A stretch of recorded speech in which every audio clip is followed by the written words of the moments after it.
തരൂർ ഇങ്ങനെ പ്രസ്താവനകൾ തുടർന്നുകൊണ്ടേയിരിക്കുന്നു, കോൺഗ്രസ് നേതൃത്വം എപ്പോഴും വെട്ടിലായിക്കൊണ്ടേയിരിക്കുന്നു, ഇക്കാര്യങ്ങളിൽ പ്രത്യേകിച്ച് ഇനി ഒന്നും ചെയ്യേണ്ടതില്ല, ഇതിങ്ങനെ തുടരട്ടെ എന്നാണോ കോൺഗ്രസ് ഇക്കാര്യത്തിൽ കരുതുന്നത്? മാത്രമല്ല, ഒരു വിഭാഗം കോൺഗ്രസിൽ അദ്ദേഹത്തിനെതിരെ, തരൂരിനെതിരെ ഒരു പടയൊരുക്കത്തിന് നീക്കം നടത്തുന്നു എന്നും മനസ്സിലാക്കുന്നുണ്ട്. ശ്രീജിത്ത്, എന്താണ് ഇപ്പോഴത്തെ ഒരു സാഹചര്യം?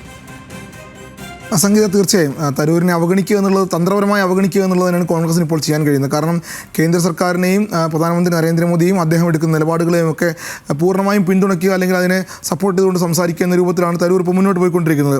അത് ഓപ്പറേഷൻ സിന്ദൂറിന് മുൻപും അങ്ങനെ തന്നെയായിരുന്നു. അദ്ദേഹത്തിൻ്റെ നിലപാടുകളൊക്കെ, ഇസ്രായേലുമായി ബന്ധപ്പെട്ട നിലപാടിലൊക്കെ തരൂർ പിന്നീട് പ്രധാനമന്ത്രി മോദിക്കൊപ്പം എന്ന രൂപത്തിലൊക്കെ പ്രസ്താവനകൾ നടത്തിയിരുന്നു. പിന്നീട് ഓപ്പറേഷൻ സിന്ദൂരിലും ഈ പാകിസ്ഥാനുമായിട്ടുള്ള യുദ്ധസമാനമായ അന്തരീക്ഷത്തിലും അതിനുശേഷം ഇന്ത്യയിൽ നിന്ന് പോകേണ്ട വിദേശ പ്രതിനിധികൾ ലിസ്റ്റ് വന്നപ്പോഴുമൊക്കെ അദ്ദേഹം പറഞ്ഞിരുന്നത്, ഞാൻ കേന്ദ്ര സർക്കാർ തീരുമാനിക്കുന്ന, അല്ലെങ്കിൽ സർക്കാർ എന്നോട് സ്വീകരിക്കുന്ന നിലപാടുകൾ, നടപടികൾക്ക് ഒപ്പം നിൽക്കാൻ ഞാൻ തയ്യാറാണ്. സർക്കാരിന് അക്കാര്യത്തിൽ പൂർണ്ണ പിന്തുണയാണ്. രാജ്യത്തിൻ്റെ ആവശ്യത്തിനൊപ്പം ഞാൻ നിൽക്കാൻ തയ്യാറാണ്. രാജ്യം അല്ലെങ്കിൽ സർക്കാർ എന്ത് ആവശ്യപ്പെടുന്നു അതിന് ഒപ്പം നിൽക്കാൻ ഞാൻ തയ്യാറാണ് എന്ന് അദ്ദേഹം ആവർത്തിച്ച് പറയുന്നുണ്ടായിരുന്നു.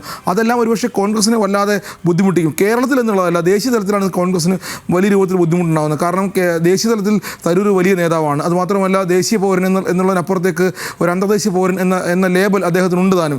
അതുകൊണ്ട് തന്നെ ദേശീയ തലത്തിൽ കോൺഗ്രസ് തരൂരിനെ ഇപ്പോൾ വേദനിപ്പിക്കാതിരിക്കുക, അല്ലെങ്കിൽ പ്രകോപിപ്പിക്കാതിരിക്കുക എന്നൊരു തന്ത്രം തന്നെയായിരിക്കും, എന്നൊരു തന്ത്രപരമായ അവഗണന തന്നെയായിരിക്കും ഇപ്പോൾ തുടരാൻ സാധ്യത. കാരണം എന്ത് പറഞ്ഞാലും തരൂർ അതിൽ പ്രതികരിക്കും. ആ പ്രതികരണം സ്വാഭാവികമായും ബി ജെ പിക്ക് അനുകൂലം, അല്ലെങ്കിൽ ബി ജെ പിക്ക് അനുകൂലമായി മാറ്റിയെടുക്കാൻ കഴിയും. അതുകൊണ്ട് തന്നെ തരൂരിനെ മാറ്റി നിർത്തുക, അല്ലെങ്കിൽ അവഗണിക്കുക, തന്ത്രപരമായി ഒഴിവാക്കുക എന്ന നയമായിരിക്കും ദേശീയ തലത്തിൽ സ്വീകരിക്കുക. ദേശീയ തലത്തിൽ അത് സ്വീകരിക്കുമ്പോൾ തന്നെയാണ് ഈ കഴിഞ്ഞ ദിവസങ്ങളിലെല്ലാം തരൂരിനെ മാറ്റി നിർത്തി എന്നുള്ള രൂപത്തിലുള്ള പ്രതികരണങ്ങൾ, അല്ലെങ്കിൽ ആ രൂപത്തിൽ പോകുമ്പോഴാണ് തരൂർ കേരളത്തിൽ വന്ന് ആ തെരഞ്ഞെടുപ്പ് ദിവസമാണ് അതിൽ ഏറ്റവും തന്ത്രപ്രധാനമായ ദിവസം.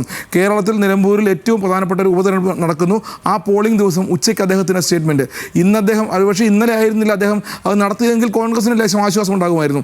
പക്ഷേ അദ്ദേഹം ആ ദിവസം തിരഞ്ഞെടുത്തതും കേരളത്തിൽ വന്ന് മാധ്യമങ്ങളെ കാണുന്നു, മാധ്യമങ്ങളുടെ ഓരോ ചോദ്യങ്ങൾക്കും അദ്ദേഹം എന്നെ അവഗണിച്ചിട്ടുണ്ട് എന്ന രൂപത്തിൽ, അത് പൊതിഞ്ഞല്ല, വളരെ പ്രകടമായി തന്നെ അദ്ദേഹം പറയുന്നു, എനിക്കതിൽ വിഷമമുണ്ട്, എന്നെ അവഗണിച്ചിട്ടുണ്ട്, എന്നെ വിളിച്ചിട്ടില്ല, ഒരു മിസ് കോളെങ്കിലും അടിക്കാമായിരുന്നു എന്ന സ്റ്റേറ്റ്മെൻറ്റെല്ലാം, ഒരു മിസ് കോളെങ്കിലും എനിക്ക് നൽകാമായിരുന്നു എന്ന സ്റ്റേറ്റ്മെൻറ്റൊക്കെ സാധാരണഗതിയിൽ ഉള്ളിൽ നിന്ന് വരുന്നതാണെന്ന് വേണം നമ്മൾ വ്യാഖ്യാനിക്കാൻ. അങ്ങനെ അദ്ദേഹത്തിന് പറയാനുണ്ടായിരുന്നു. ആ പറയാനുണ്ടായിരുന്നത് അദ്ദേഹം മാധ്യമങ്ങൾക്ക് മുന്നിൽ അവതരിപ്പിച്ചു. അത് കോൺഗ്രസ് നേതൃത്വമുള്ള ഒരു അതൃപ്തി തന്നെയാണ്. ദേശീയ നേതൃത്വമുണ്ട്, അത് സംസ്ഥാനത്തുമുണ്ട്. ആ അതൃപ്തി തന്നെയാണ്. അതിൽ കെ മുരളീധരൻ അടക്കമുള്ള ആളുകൾ എത്രത്തോളം ന്യായീകരിക്കാൻ ശ്രമിച്ചാലും പ്രകടമായി അദ്ദേഹം പറയുന്നത്, എന്നെ വിളിച്ചിട്ടില്ല, എന്നെ ക്ഷണിച്ചിട്ടില്ല, എന്നെ പങ്കെടുപ്പിച്ചിട്ടില്ല എന്ന് പറയുമ്പോൾ അവിടെയും അവഗണനയുണ്ട്, കേന്ദ്രത്തിലും ഉണ്ട് അവഗണന, ഇവിടെയും ഉണ്ട് അവഗണന. അങ്ങനെയെങ്കിൽ ആ അവഗണന പറയാൻ തന്നെ ഞാൻ ഒരുക്കമാണ്, ഞാൻ പറയും, ഞാനത് പറഞ്ഞുകൊണ്ടേയിരിക്കും എന്നാണ് അദ്ദേഹം പറയുന്നത്. ഇനി രണ്ടാമത്തെ കാര്യം സംഗീത ചോദിച്ചത്, ദേശീയ തലത്തിൽ അദ്ദേഹത്തിനെതിരെ ഒരു പടയൊരുക്കം, അത് ഒരു പരിധിവരെ പടയൊരുക്കം എന്നുള്ളത് കോൺഗ്രസിനകത്ത് നടന്നു കഴിഞ്ഞു. അതായത് രാഹുൽ ഗാന്ധിയുടെ ജന്മദിനവുമായി ബന്ധപ്പെട്ട് എല്ലാ പ്രവർത്തക സമിതി അംഗങ്ങളും തരൂരൊഴികെയുള്ള എല്ലാ പ്രവർത്തക സമിതി അംഗങ്ങളും രാഹുൽ ഗാന്ധിക്ക് ജന്മദിന ആശംസകൾ നേർന്നിട്ടുണ്ട്.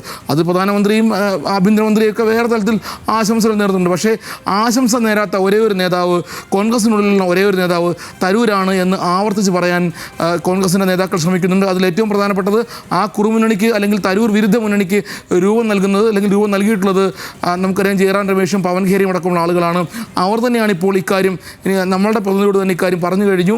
തരൂരിനെതിരെ, അല്ലെങ്കിൽ തരൂരിനെതിരെ അങ്ങനെ ഒരു വികാരം കോൺഗ്രസിനകത്ത് രൂപപ്പെട്ടു വരുന്നുണ്ട്. കാരണം രാഹുൽ ഗാന്ധിയെ പോലെ കോൺഗ്രസിൻ്റെ ഏറ്റവും വലിയ നേതാവ്, അദ്ദേഹത്തിന് ജന്മദിന ആശംസ നേരാൻ പോലും തരൂർ തയ്യാറായിട്ടില്ല. അങ്ങനെ കോൺഗ്രസുമായി വലിയ രൂപത്തിലുള്ള ബന്ധത്തിന് തയ്യാറാകാതെ ആ ബന്ധം വിച്ഛേദിക്കാൻ തരൂർ എവിടെയെല്ലാം ശ്രമിക്കുന്നുണ്ടോ അങ്ങനെയെങ്കിലും അത് ശ്രമിച്ചോട്ടെ, ഞങ്ങളൊരു തരത്തിലും പ്രകോപിപ്പിച്ചുകൊണ്ട്, അല്ലെങ്കിൽ എന്തെങ്കിലും വിശദീകരണം ചോദിച്ചുകൊണ്ട് തരൂരിൽ നിന്ന് കേന്ദ്ര സർക്കാരിനും ബി ജെ പിക്കും നരേന്ദ്രമോദിക്കും അനുകൂലമായൊരു പ്രസ്താവന തരൂരിൽ നിന്ന് പുറത്തേക്ക് കൊണ്ടുവരാൻ ഞങ്ങൾ ആഗ്രഹിക്കുന്നില്ല. അദ്ദേഹം പറയുന്നുണ്ടെങ്കിൽ പറഞ്ഞോട്ടെ എന്ന നിലപാടാണ്. ഇന്നലെ തരൂരിനെ വിമർശിച്ച രാജ്മോഹൻ എം പിയെ ശാസിക്കാൻ പോലും KPCC തയ്യാറായി എന്ന് പറയുമ്പോൾ തരൂരിനെ ഒരു തരത്തിലും പ്രകോപിപ്പിക്കേണ്ട എന്ന വലിയ നിലപാടിൽ തന്നെയാണ് കോൺഗ്രസ് ഉള്ളത്. കാരണം ചിലപ്പോൾ തട്ടിയാൽ അദ്ദേഹം പുറത്തേക്ക് പോകും എന്ന രൂപത്തിൽ നിൽക്കുന്നുണ്ട്.